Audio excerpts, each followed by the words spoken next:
For every once in a while, I am gonna try to upload a review off of a cartoon or a live action show throughout this year, despite not having a full-on schedule for these months. I did consider on reviewing this episode when I had the chance, but since I had to reconsider on doing an episode review off of any other cartoon, it's gonna be once in a while, and possibly one review per month depending on how I feel. Maybe I can review another episode from another cartoon or show later this month, but as of now, I'm only focusing on uploading one video, mainly a review per month. And I've been holding off of watching this episode from Hazbin Hotel because it caught my interest, and since season 2 is gonna have the main characters be in heaven for the majority of that season,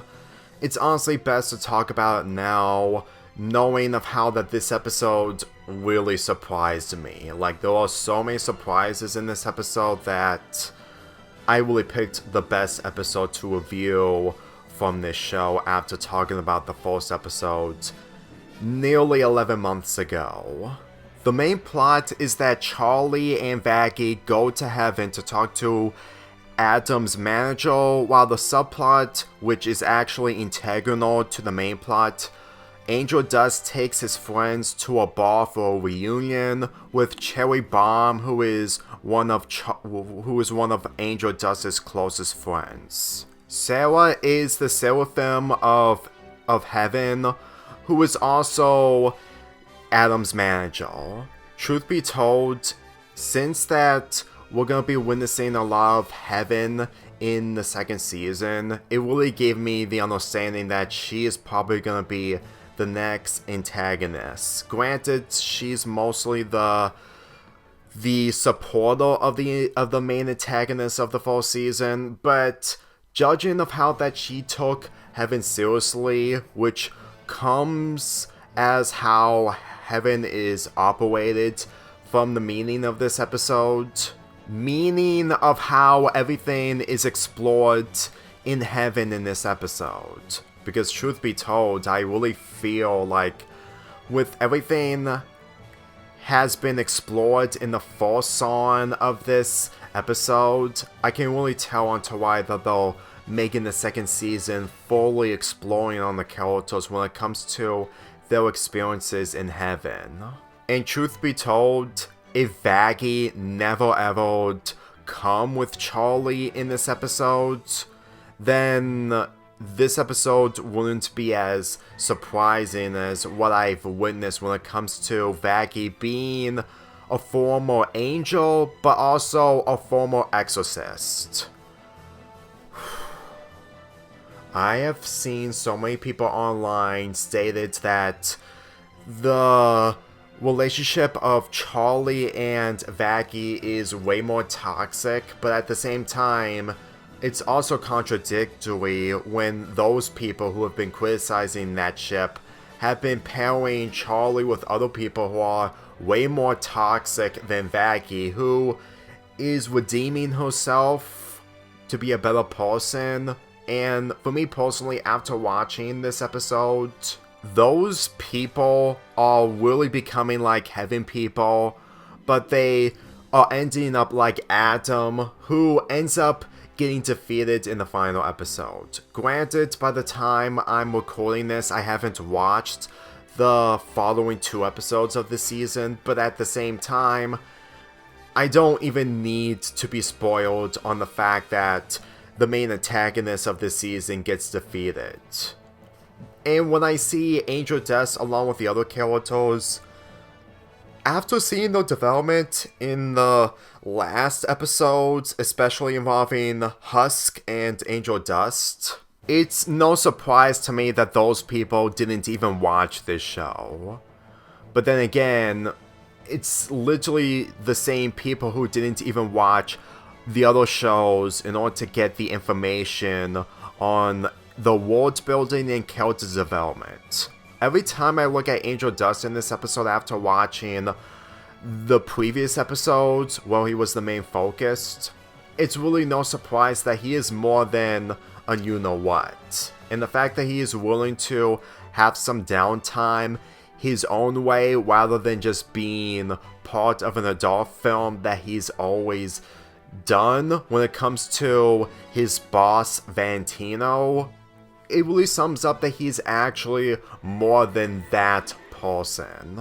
And with this being the introduction of Emily, who does the opposite of what the Kyotos do in Hell, which isn't saying much considering that I'm not referring to the Kyotos from Hazbin Hotel. I really feel like that if this was an episode centering around Charlie and Emily, which that's exactly what I was expecting before watching this episode, I really feel like that this episode would have been mostly focusing on Charlie and Vaggie, which in all honesty sums up onto why they're having an episode of their own in season 2, since they're saving for it.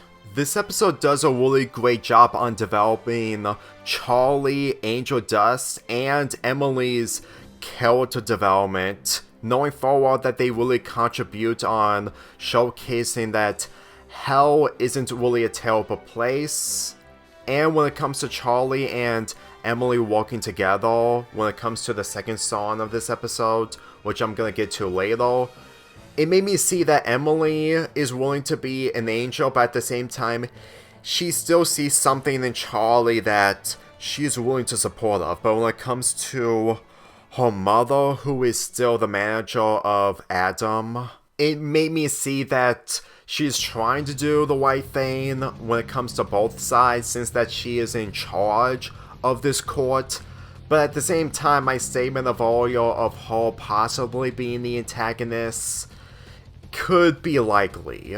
I'm just saying, I do have so many positive opinions when it comes to these characters, but that doesn't mean it's every single one of them. When it comes to Angel Dust, truth be told, him taking his reunion seriously, since that this is basically his own free time rather than just being in control of his boss, Valentino, made me see that he is willing to put his foot down whenever he's serious. Honestly, if this show ended up getting more episodes rather than just 8, granted, there needs to be limitations when it comes to character development and less fan service, but if it did succeed on that, maybe I would have seen Angel Dust willing to develop a lot more. Granted, he's not my favorite character, even though I do have positive things to say about him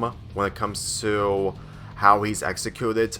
But at the end of the day, I'm willing to understand that if season 1 was really focusing on his character, then I can totally understand that.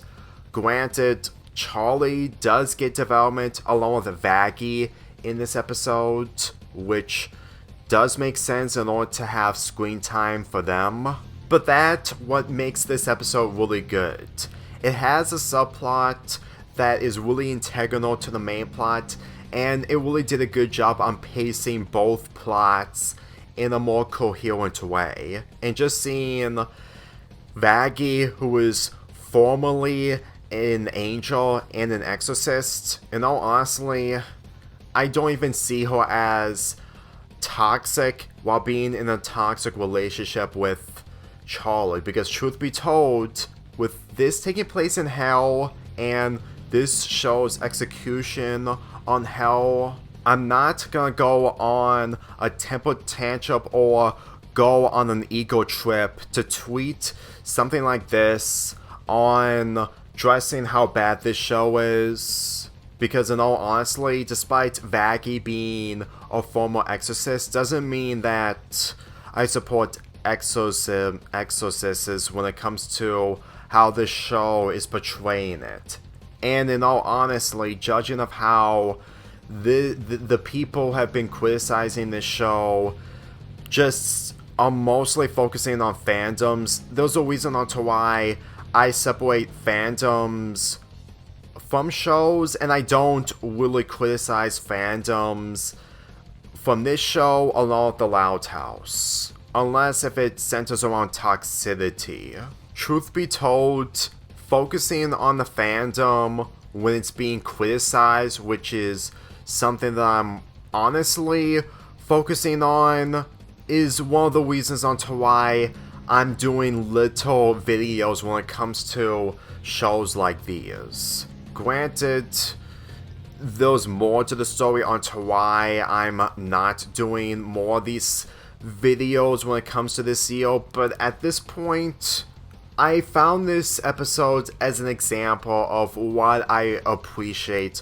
from Hazbin Hotel. As for its 2 songs, it's one of my favorites, I'm not gonna lie. Even though I'm not a musical expert, I can totally understand onto why people have enjoyed the songs in this show.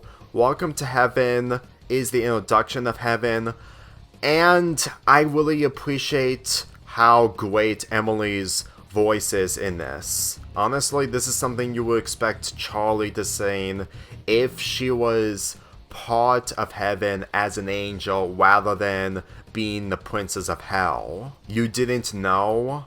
In all honesty, if this show wasn't a musical, then I don't even know how they would be able to work out this whole sequence. Granted, other sequences involving the other songs do work, but they don't compare to this. Since there are 4 people singing in this song, Charlie, Emily, Sarah, and Adam, it's honestly a good combination to make this song possibly one of the best songs in this entire show, despite being part of the first season. And it also shows that Adam is always a step ahead of everyone by revealing everyone, including Charlie, that Vaggie was an exorcist. Truth be told, just because I'm a shipper of these 2 doesn't automatically mean that everything about this show is considered dysfunctional in a toxic way, because in all honesty, watching bits and pieces of how this show is executed, it's supposed to be its own thing, just like every other cartoon being its own thing if it's done right. And for me personally, this show knows what's to do its thing and doing it right. You seriously can't convince me otherwise. No matter if your criticisms, if they're honest and justifiable, I'm willing to understand it. But at the same time, that doesn't automatically mean that I'm an angel above all of you. I never was. So, with that being said, this episode is one of my favorite episodes from this show for good reason. Along with multiple reasons, but at the same time with this being the biggest factor, I'm looking forward to watching the final 2 episodes of this season while heading straight to season 2. Even though it's gonna take a while for me to talk about this show, especially possibly reviewing 1 episode from season 2, but I really hope you appreciate the fact that I did another Hazbin Hotel review. I just hope that some reviews come to light later this year, even though that this year isn't going to be my year, but I need to at least do something despite what I'm gonna be doing for next year. I'm giving this episode a 9.25 out of 10.